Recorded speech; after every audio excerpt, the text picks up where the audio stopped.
Hello my dear students, मैं commerce वाले गुरुजी। हम चला रहे हैं बेसिक कॉन्सेप्ट ऑफ अकाउंटेंसी की सीरीज़।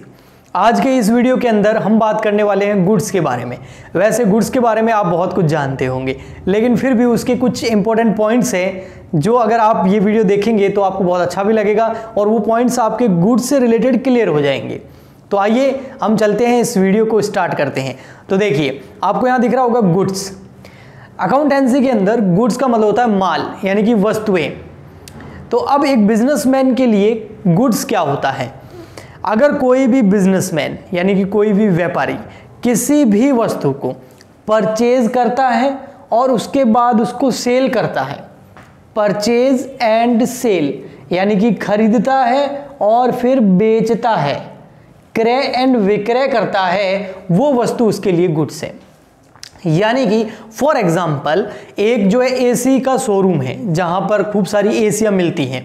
तो अगर उस एसी के शोरूम के अंदर आप जाएंगे और जितनी भी एसी पड़ी है वो उस शोरूम वाले बिजनेस के लिए, व्यापारी के लिए, बिजनेसमैन के लिए गुड्स है। वो उस बिजनेस के लिए गुड्स है क्योंकि उसने आगे से एसी परचेज करी है। किस उद्देश्य से, किस ऑब्जेक्टिव से? सेल करने के ऑब्जेक्टिव से, बेचने के उद्देश्य से। यानी कि कोई भी एक व्यापारी या एक बिजनेस या एक व्यापार जिस चीज का वह व्यापार करता है उसे गुड्स बोला जाता है। जैसे फॉर एग्जांपल एक फ्रीज या इलेक्ट्रॉनिक आइटम्स जो होते हैं, जहां पर फ्रीज मिलते हैं, वॉशिंग मशीन मिलती है, टीवी मिलती है, आप उसके शोरूम में चले जाइए। अब उस शोरूम के लिए, उस शोरूम वाले के लिए, उस बिजनेसमैन के लिए, उस व्यापारी के लिए जो टीवी है, जो फ्रिज है, जो वॉशिंग मशीन है, जो भी इलेक्ट्रॉनिक आइटम उसके पास में है, वो सब उसके लिए गुड्स है। क्यों? क्योंकि वह उन प्रोडक्ट्स को परचेज करके यूज नहीं करता है, वह उन सब प्रोडक्ट को परचेज करके आगे सेल करता है। यह उसका बिजनेस है, तो वो उसके लिए गुड्स होता है। इसके साथ में लास्ट लेक्चर के अंदर और लास्ट सीरीज का जो एक टॉपिक बताया था मैंने बेसिक अकाउंटेंसी का, उसके अंदर हमने एसेट्स की बात करी थी।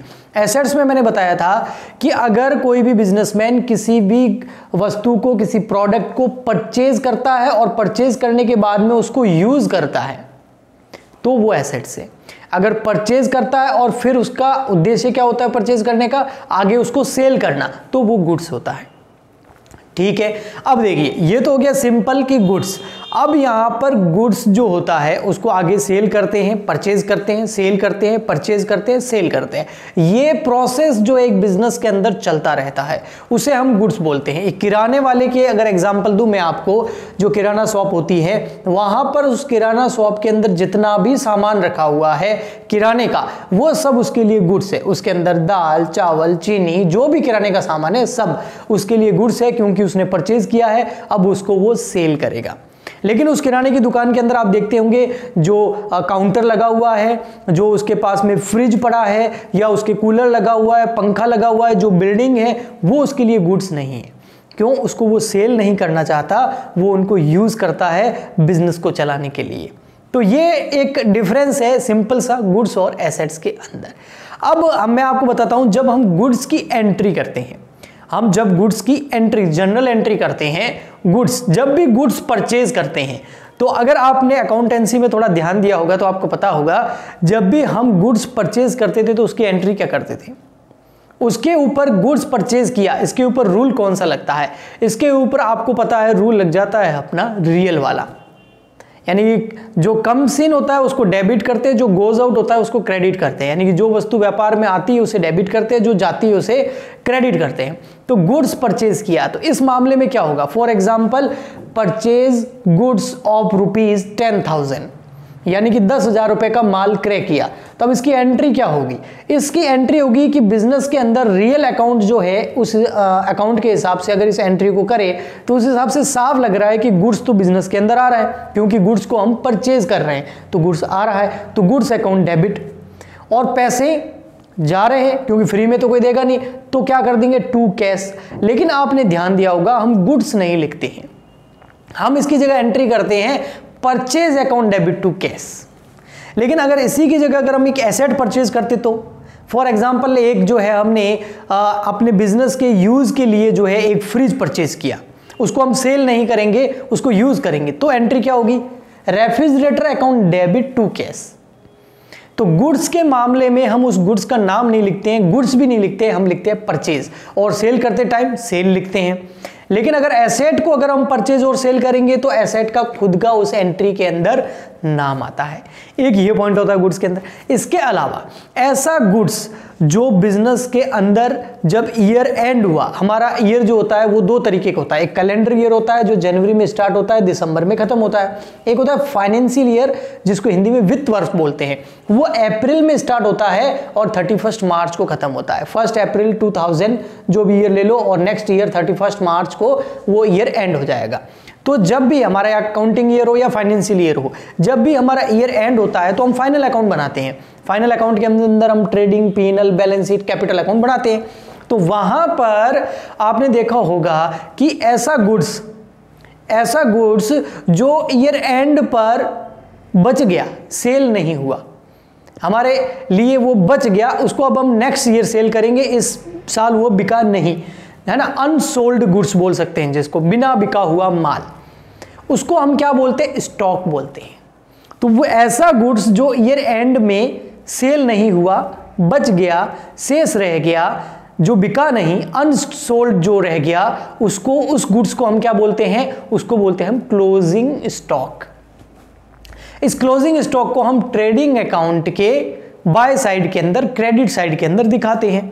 इसके अलावा इस क्लोजिंग स्टॉक को हम एक जगह और दिखाते हैं। एक तो दिखाते हैं ट्रेडिंग अकाउंट के बाय साइड में, एक दिखाते हैं हमको बैलेंस शीट की एसेट साइड में। तो ट्रेडिंग अकाउंट के बाय साइड में और बैलेंस शीट की एसेट साइड में जो आपको गुड्स दिखाई देता है, स्टॉक दिखाई देता है, वो क्लोजिंग स्टॉक होता है। और नेक्स्ट ईयर यही क्लोजिंग स्टॉक ओपनिंग स्टॉक बन जाता है और उसे ट्रेडिंग अकाउंट के हम डेबिट साइड में दिखाते हैं। नेक्स्ट ईयर जस्ट अगले, जैसे ईयर एंड हुआ नेक्स्ट डेट को। ओके, इसके अलावा एक चीज और गुड्स से रिलेटेड, ट्रायल बैलेंस आप जानते होंगे। तो जो क्लोजिंग स्टॉक होता था वो ट्रायल बैलेंस के अंदर कभी नहीं दिया होता था, ओपनिंग स्टॉक ट्रायल बैलेंस के अंदर दिया हुआ होता था। ठीक है, इसके अलावा कुछ चीजें और हम गुड्स के बारे में देखते हैं। जो बिजनेस मैन होता है वो कई बार अपने पर्सनल यूज के लिए भी गुड्स को यूज कर लेता था, यानी कि व्यक्तिगत प्रयोग के लिए, पर्सनल यूज के लिए भी वो गुड्स को ले जाता था। उसे हम बोलते थे ड्रॉइंग। तो उसकी एंट्री हम क्या करते थे? उसकी एंट्री हम करते थे drawings account debit to purchase, है ना। ड्रॉइंग अकाउंट डेबिट क्यों किया? क्योंकि हमारे लिए एक्सपेंडिचर था वो। और टू परचेज क्यों किया? क्योंकि अब हमारी परचेज कम हो रही है। जब हम परचेज करते हैं तो डेबिट करते हैं, अब वो परचेज कम हो रही है तो हमने उसको क्या कर दिया? क्रेडिट कर दिया। इसके अलावा जब भी कोई गुड्स किसी जो है भूकंप की वजह से, जिसको अर्थक्वेक बोल सकते हैं, फायर की वजह से, आग लगने की वजह से अगर कोई नुकसान हो जाता था गुड्स का, तो हम एंट्री करते थे loss by fire account debit to purchase. इसमें लॉस बाय फायर डेबिट इसलिए होता था क्योंकि हमको नुकसान हो गया, और टू परचेज इसलिए होता था क्योंकि हमारी परचेज जो है वो कम हो गई है। यानी कि परचेज पहले डेबिट थी, जब हमने गुड्स परचेज किया था तब हम एंट्री करते थे purchase account debit to cash. अभी जब वो लॉस हुआ तो हम एंट्री करते हैं loss by fire account debit to purchase, यानी कि परचेज को हम क्रेडिट कर रहे हैं ताकि वो परचेज कम हो जाए, क्योंकि इसके अंदर अब गुड्स रहा नहीं है।